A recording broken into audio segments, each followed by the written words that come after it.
할렐루야. 은혜로운 찬양으로 예배의 문 IMC 워십 찬양팀과 특별 찬양으로 하나님께 영광 올려드린 글로리아 찬양대를 주님께서 기뻐 받아주신 줄 믿습니다. 오늘 임마누엘의 모든 성도님들 가운데 주님께서 부어주신 은혜가 가득하기를 간절히 소망합니다. 성도 여러분, 고난을 지날 때 우리에게 있어서 가장 많이 영향을 주는 것은 상황 자체보다 상황을 어떻게 해석하느냐인 것 같습니다. 같은 일을 겪어도 어떻게 해석하느냐에 따라서 마음이 달라질 수가 있습니다. 어떤 사람은 고난을 지나면서 이렇게 생각할 수 있습니다. 하나님이 나에게 관심이 없으신가 보다. 내 인생은 여기서 끝났나 보다. 나에게 아무것도 남지 않겠구나. 오늘 본문의 나오미도 그러하였습니다. 본문 배경을 먼저 살펴보자면 룻기의 배경은 사사 시대였습니다. 사사 시대는 영적으로 굉장히 혼란한 시대였습니다. 그때 베들레헴에 흉년이 찾아옵니다. 따라서 나오미의 남편 아미멜렉과 나오미 가정은 생존을 위해 하나님이 주신 약속의 터전을 뒤로하고 모압으로 떠나게 되었습니다. 그런데 모압에서 더 큰 비극을 마주하게 됩니다. 나오미의 남편 아미멜렉이 죽습니다. 그리고 나오미의 두 아들 말룡과 기륜이 죽음을 맞이하게 됩니다. 결국 나오미는 모든 것을 잃은 채 고향 베들레헴으로 돌아가야만 했습니다. 이렇게 나오미는 처음에는 흉년을 피해 모압으로 떠나왔지만 모압에서의 삶은 완전히 무너지게 되었습니다. 그래서 그녀는 베들레헴으로 돌아와 사람들 앞에서 자기 인생의 괴로움을 이렇게 해석했습니다. 내가 고통받은 자다. 나는 말하다. 나는 정말 내 인생은 너무 쓰다. 그러나 오늘 말씀은 우리에게 다른 시선을 보여줍니다. 나오미는 자기 인생을 끝난 이야기로 보았지만 하나님은 그 고난 속에서도 하나님의 이야기를 그 인생 속에서 계속 써내려 나가고 계셨습니다. 오늘 말씀 속에서 고난 속에서도 계속되는 하나님의 이야기를 세 가지로 살펴볼 때 임마누엘의 모든 성도님 가운데에 하나님의 은혜가 가득하기를 간절히 소망합니다. 첫째입니다. 하나님은 고난 속에서도 우리를 붙드십니다. 룻기 1장 18절에서 19절 합독하시겠습니다. 시작. 나오미가 룻이 자기와 함께 가기로 굳게 결심함을 보고 그에게 말하기를 그치니라. 이에 그 두 사람이 베들레헴까지 갔더라. 베들레헴에 이를 때에 온 성읍이 그들로 말미암아 떠들며 이르기를 이가 나오미냐 하는지라. 아멘. 나오미가 모압에서 베들레헴으로 향하는 과정에서 일어난 일을 먼저 말씀드리겠습니다. 룻은 모든 것을 잃어버린 나오미, 그 나오미 곁에서 끝까지 그녀를 따라가기로 굳은 결심을 했습니다. 룻은 며느리였죠. 여기서 굳게 결심함의 의미는 강하게 붙들다, 또 굳게 하다, 흔들리지 않게 하다라는 의미를 가지고 있습니다. 룻의 선택은 순간적인 감정이 그러므로 아니었습니다. 흔들리지 않은 굳은 결단으로 아무것도 없는 그 나오미의 곁을 지키며 함께하기를 소망했습니다. 그렇다면 룻은 무슨 이유로 그 굳은 결심을 할 수 있겠습니까?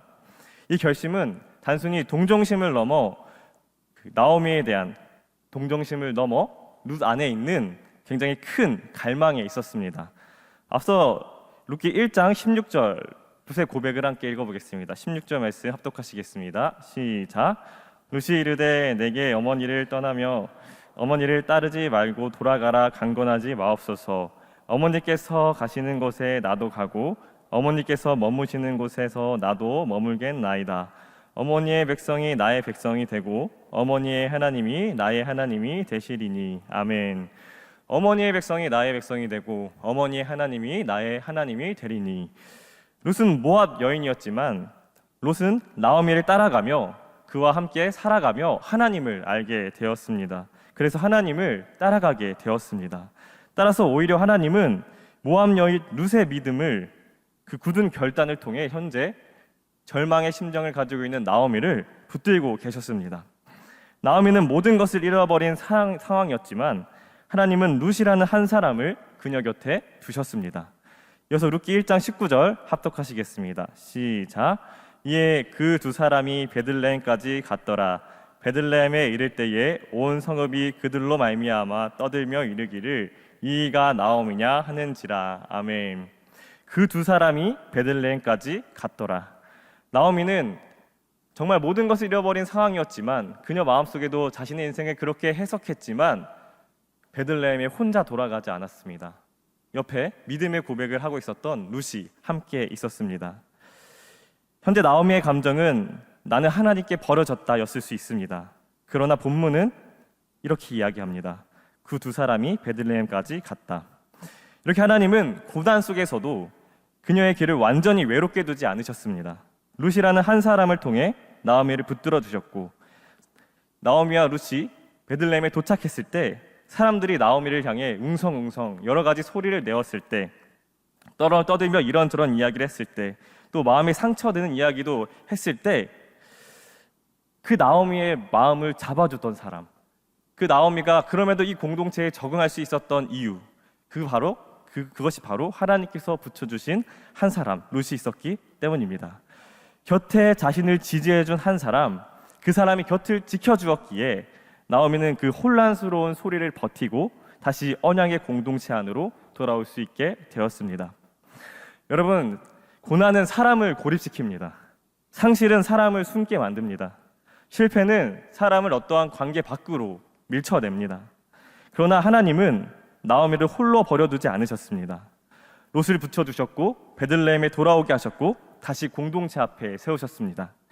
그러므로 사랑하는 성도 여러분, 하나님의 붙드심은 극적인 어떠한 기적의 역사로도 분명히 찾아오지만 삶에서 작아 보이는 부분, 삶에서 일상적으로 일어나는 자연스러운 부분에서 올 때도 분명히 있습니다. 때로는 곁에 남아주는 한 사람으로부터 옵니다. 때로는 다시 돌아갈 수 있는 자리가 있음을 고백되어질 때도 그 위로가, 그 붙드심이 찾아오게 됩니다. 본문은 하나님의 하나님께서 보여주시는 작은 일상의 일하심으로 룻과 나오미를 붙들고 계심을 보여주고 계십니다. 어린아이가 시장에서 아버지의 손을 잡고 걷습니다. 사람이 많아지면 아이는 정신이 없고 여러 가지 신경을 쓰느라 아버지의 손을 잡고 있는 그 손에 집중하지 못합니다. 그리고 혹시나 아버지는 그 아이가 내 손을 놓칠까 봐 걱정할 수도 있습니다. 하지만 사실 중요한 것은 아이가 아버지를 얼마나 세게 붙잡고 있느냐가 아닙니다. 아버지가 아이의 손을 놓지 않고 있다는 사실입니다. 아이가 힘이 빠져도 한눈을 팔아도 아버지가 붙들고 있으면 아이는 잃어버려지지 않습니다. 아버지가 붙들고 계시면 아이는 계속 붙들리고 그 아버지를 따라갈 수 있게 됩니다. 우리의 신앙도 그렇습니다. 우리가 하나님을 붙드는 힘보다 하나님이 우리를 붙드시는 손이 더 강합니다. 이사야 41장 10절 말씀 합독하시겠습니다. 시작. 두려워하지 말라, 내가 너와 함께 함이라. 놀라지 말라, 나는 내 하나님이 됨이라. 내가 나를 굳세게 하리라. 참으로 너를 도와주리라. 참으로 나의 의로운 손으로 너를 붙들리라. 아멘. 그러므로 사랑하는 성도 여러분, 하나님은 고난 속에서도 우리를 붙잡아 주십니다. 나오미는 언제나 혼자가 아니었습니다. 그러므로 고난 속에서도 우리가 바라보아야 할 것은 우리가 잃어버린 것을 계수하는 것이 아니라 하나님이 허락하신 내 일상 속의 작은 축복인 줄 믿습니다. 하나님께서 남겨주신 내 곁에 한 사람, 그 하나님의 은혜를 담고 있는 한 사람을 우리가 등한시 여기지 않고 하나님의 은혜로 여기며 하나님이 나를 지금도 붙드시고 계신다는 증거를 확신하며 하나님이 나를 세워가시는 은혜를 따라가야 할 줄 믿습니다. 그러므로 하나님이 주신 모든 은혜를 발견하시는 임마누엘의 모든 성도님 되시기를 주님의 이름으로 축복합니다. 두 번째입니다. 고난은 하나님의 역사를 다 설명하지 못합니다. 룻기 1장 20절 합독하시겠습니다. 시작. 나오미가 그들에게 이르되 나를 나오미라 부르지 말고 나를 마라라 부르라. 이는 적는 자가 나를 심히 괴롭게 하셨음이니라. 아멘. 나오미는 큰 고난 속에서 사람들에게 이야기합니다. 나를 나오미라 부르지 마라. 나를 마라라고 부르라. 여기서 나오미라는 이름의 뜻은 기쁨과 즐거움이라는 뜻입니다. 그리고 마라는 괴로움, 쓴 고통이라는 뜻을 가지고 있습니다. 나오미는 자기의 인생을 그래서 이렇게 해석합니다. 내 인생은 더 이상 기쁨이 아닙니다. 내 인생은 괴로움입니다. 여러분, 사실 근데 이 고백 가볍게 판단할 수는 없을 것 같습니다. 나오미는 실제로 정말 큰 상실을 겪었습니다. 남편을 잃었고 사랑하는 두 아이를 잃었습니다. 그리고 모압에서의 삶이 무너졌습니다. 그러니 나오미가 자신의 삶을 마라라고 이야기하는 것이 충분히 이해됩니다. 하지만 여기서 중요한 사실이 한 가지 있습니다. 나오미의 고백은 그녀의 고통에 대해서는 잘 설명할 수 있었지만 하나님의 역사에 대해서는 설명할 수 없었습니다. 마라, 이 단어는 출애굽기 15장에서도 등장합니다. 이스라엘 백성이 광야에서 물을 만났지만 그 물이 써서 마실 수 없었습니다. 그래서 그곳의 이름이 마라가 된 것입니다. 하지만 하나님께서 한 나무를 그 물에 던지게 하셨고 그 쓴물이 단물로 변하게 하셨습니다. 이것은 중요한 영적인 그림입니다. 마라는 끝이 아닙니다. 하나님이 개입하시면 마라도 변하게 됩니다. 나오미의 마라도 마찬가지입니다. 나오미는 자기의 인생을 쓴물로 해석했지만 하나님은 그 쓴 시간을 은혜의 통로로 바꾸시기 위해 여전히 일하고 계셨습니다. 결국 하나님이 비춰주신 며느리 룻이 그 룻 삶 속에서도 기대할 수 없었던 베들레헴의 유력한 자 보아스를 만나게 되고 그 이후 나오미의 인생에도 새로운 회복의 길이 열리게 됩니다. 그러므로 우리는 이렇게 말할 수 있습니다. 나오미의 고난은 실제였습니다. 하지만 그 고난이 하나님의 역사를 다 설명하지는 못했습니다. 나오미의 감정은 진심이었습니다. 하지만 그 감정이 하나님의 결론은 결코 아니었습니다. 하나님의 이야기는 여전히 진행되고 하나님의 이야기는 변하지 않습니다. 그러므로 사랑하는 성도 여러분, 우리도 고난 속에서 내 인생을 너무 빨리 결론 내릴 수가 있습니다. 끝났다. 나는 항상 왜 이러나. 내 인생이 진짜 마라다. 그러나 고난 중에서 내 이성과 감정이 내리는 결론을 언제나 조심해야 합니다. 왜냐하면 고난은 시야를 좁게 만들고 하나님이 그려가실 미래를 바라보지 못하게 만들기 때문입니다. 여러분, 밤에 운전할 때 자동차 헤드라이트가 비추는 거리는 정말 깜깜한 밤에는 그렇게 길게 느껴지지 않습니다. 운전자는 길 전체를 그래서 한 번에 볼 수가 없습니다. 빛이 비춰주는 데까지만 볼 수 있죠. 하지만 보이는 만큼만 앞으로 가면 다시 그 길이 길게 늘어져서 그 다음 길이 또 보이게 됩니다. 여러분, 우리의 인생도 그렇습니다. 고난 속에서 전체의 길이 보이지 않을 수가 있습니다. 지금 눈앞이 어둠만 보일 수 있습니다.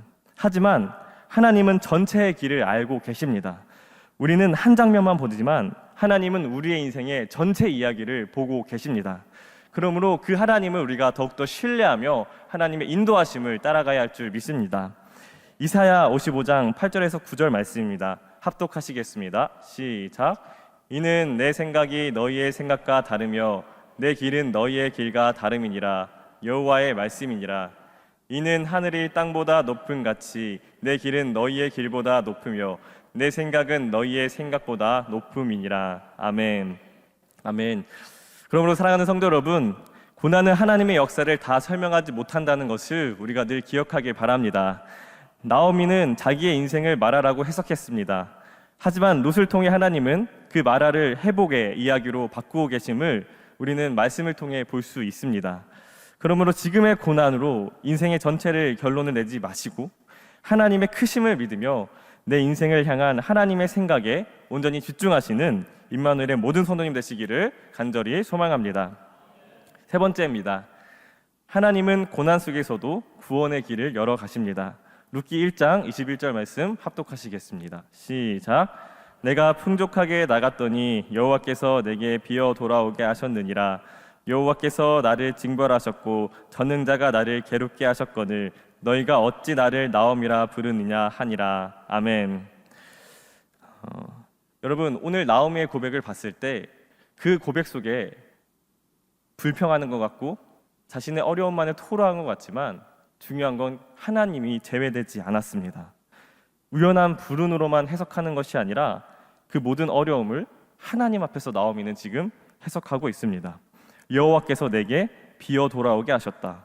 여호와께서 나를 징벌하셨다. 전능자가 나를 괴롭게 하셨다. 이 말 안에는 깊은 원망과 슬픔이 담겨 있지만 동시에 아주 중요한 신앙의 흔적도 담겨 있습니다. 나오미는 고난 속에서도 그 삶 속에 하나님을 결코 지우지 않았다는 것입니다. 그녀는 이해할 수 없는 현실 앞에서 하나님을 부릅니다. 상처받은 입술을 통해서 하나님 앞에 자신의 인생을 해석하고자 합니다. 이것은 성숙한 믿음처럼 보이지 않을 수 있습니다. 그러나 완전히 하나님을 떠난 불신앙도 아닙니다. 이것은 상처 입은 믿음의 탄식으로 우리는 성경을 통해 바라볼 수 있습니다. 따라서 신앙인은 고난 속에서 아파하지 않는 사람이 아닙니다. 신앙인은 고난 속에서도 하나님 앞에서 아파하는 사람인 줄 믿습니다. 하나님을 떠나 울지 않고 하나님 앞에서 웁니다. 하나님을 지우고 절망하지 않고 하나님께 묻고 하나님께 탄식하고 무너져도 하나님 앞에서 무너집니다. 성경에서는 이런 사람들이 많이 나옵니다. 욥은 고난 속에서도 하나님께 탄식합니다. 그리고 많은 시편의 기자들도 어찌하여 하나님 나를 버리셨나이까 고백하면서도 하나님께 부르짖습니다. 예레미야도 무너진 조국을 바라보며 하나님 앞에 눈물로 애통합니다. 그리고 하나님은 그 모든 기도의 제목과 이야기들을 결코 버리지 않으셨습니다. 하나님은 상처 입은 믿음도 구원의 이야기 안으로 끌어 안으셨습니다. 여러분, 오늘 나오미도 마찬가지입니다. 나오미는 징벌이라고 말했습니다. 그러나 룻기의 마지막은 나오미의 결국은 징벌로 끝나지 않습니다. 나오미는 괴로움이라고 말했습니다. 하지만 그녀의 인생은 괴로움으로 끝나지 않습니다. 그리고 이후에 나오미는 또 이야기합니다. 내게 비어 돌아오게 하셨느니라. 여기서 비어 있다. 비어는 말 그대로 텅 빈 상태, 아무것도 없는 상태를 뜻합니다. 나오미는 자신에 대한 인식이 분명합니다. 하지만 하나님은 그 비어있음을 속에서, 그 비어있음을 통해서 구원의 길을 열어 가십니다. 여러분, 나오미가 만약 비어있지 않았으면 보아스를 만날 수가 없었습니다. 나오미가 비어있지 않았으면 하나님은 볼 수 없는 은혜를 준비하고 계셨습니다. 결국 롯과 보아스의 혼인을 통해 오벳이라는 생명을 주셨고, 그리고 그 이후 오벳을 통해 다윗의 계보를 열어가시고 그 계보를 따라 마침내 예수 그리스도의 구원의 길을 준비하십니다. 그러므로 여러분, 하나님은 우리의 고난을 결코 낭비하지 않으십니다. 하나님은 우리의 눈물을 의미 없이 흘러가게 하지 않으십니다. 하나님은 우리의 탄식까지도 붙드시고 구원의 길을 열어가십니다. 여러분, 한 땀 한 땀 놓는 자수를 보신 적 있으십니까? 자수를 볼 때 뒷면만 보면 이게 도대체 무엇을 만든 건지, 어떤 그림을 형상화했는지 알 수 없습니다. 매듭이 보이고 끊어진 실이 보이고 어지러진 선들만 보입니다. 뒷면만 보면 그렇습니다. 그러나 앞면을 보면 전혀 다릅니다. 엉켜 보였던 실들이 하나의 그림을 이루고 있습니다. 여러분, 우리의 고난도 이와 같습니다. 우리가 보는 것은 엉킨 실 같은 현실입니다. 어쩌면 이해되지 않는 사건, 정말 끊어진 것 같은 시간들입니다. 그러나 하나님은 그 모든 시간을 엮어 구원의 그림을 만들어 가십니다. 나오미는 자기 인생의 뒷면만 보고 있었습니다. 그래서 비었다고 말했고 괴롭다고 말했고 징벌이라고 말했습니다. 그러나 하나님은 앞면의 그림을 그리고 계셨습니다. 그 그림은 룻을 통해 룻이 보아스와 혼인하게 되고 또 오벳이 낳게 되고 오벳을 통해 다윗을 지나 결국 예수 그리스도가 이 땅에 오신 구원의 그림을 그리고 계셨습니다. 로마서 8장 28절에 이렇게 기록되어 있습니다. 합독하시겠습니다. 시작. 우리가 알거니와 하나님을 사랑하는 자 곧 그의 뜻대로 부르심을 입은 자들에게는 모든 것이 협력하여 선을 이루느니라. 아멘. 모든 것이 협력하여 선을 이루느니라. 여기서 선은 결국 구원을 의미합니다. 나오미의 상실은 아픈 일이었지만 하나님은 그 상실까지도 구원의 길 안에 담으셨습니다. 그러므로 사랑하는 여러분, 하나님의 고난 속에서도 우리를 잊어버리지 않으시고 한 땀 한 땀 구원의 길을 계속해서 만들어 가시고 열어 가시는 줄 믿습니다. 고난은 우리를 무너뜨릴 수 있습니다. 그러나 하나님의 구원은 결코 막을 수 없습니다. 고난은 잠시 우리의 시간과 마음을 어렵게 할 수 있습니다. 그러나 하나님의 역사를 결코 막을 수는 없습니다. 우리의 탄식이 깊을 수는 있었으나 하나님의 섭리는 훨씬 더 깊은, 더 넓고 큰 범위 안에서 이루어지고 계심을 우리가 믿고 나아가야 될 줄 믿습니다. 따라서 고난 속에서도 하나님 앞에 우리가 간절한 기도로 머물러야 합니다. 상처 입은 믿음이라도 우리는 하나님께 가져가야 합니다. 오늘도 우리의 모든 탄식을 들으시고 이를 구원의 길로 바꿔주시며 인도하시는 하나님만을 바라보며 하나님께 더욱더 가까이 나아가시는 임마누엘의 모든 성도님 되시기를 주님의 이름으로 축복합니다. 기도하시겠습니다. 살아계신 하나님 아버지, 오늘 고난 속에서도 우리를 붙드시고 주님을 바라볼 때 우리의 탄식까지도 구원의 길로 바꾸어 가시는 그 주님의 살아계심을 찬양합니다. 오늘 나오미가 자신의 삶이 비었다고 말한 자리에서도 하나님은 여전히 일하고 계셨던 것처럼 오늘 우리의 삶 속에서도 보이지 않게 일하시는 주님을 신뢰하게 하옵소서. 우리가 잃어버린 것만 바라보지 않게 하시고 하나님께서 내게 두신 은혜와 붙여주신 사랑과 열어가신 길을 보게 하옵소서. 상처 입은 믿음이라도 주님 앞에 가져가게 하시고 우리의 탄식이 절망으로 끝나지 않고 기도가 되게 하옵소서. 또한 이번 주 결단, 그동안 연락 안 했던 사람들 10명에게 안부를 묻겠습니다를 실천하며 사랑과 곁에 있음을 10명에게 전달할 수 있도록 역사하여 주옵소서. 이제는 우리 주 예수 그리스도의 은혜와 하나님의 사랑과 성령의 교통하심이 변함없이 일하시는 하나님을 붙들고 살아가는 임마누엘의 모든 성도님들 가운데에 이제로부터 영원토록 함께 하옵시기를 간절히 축원하옵나이다. 아멘.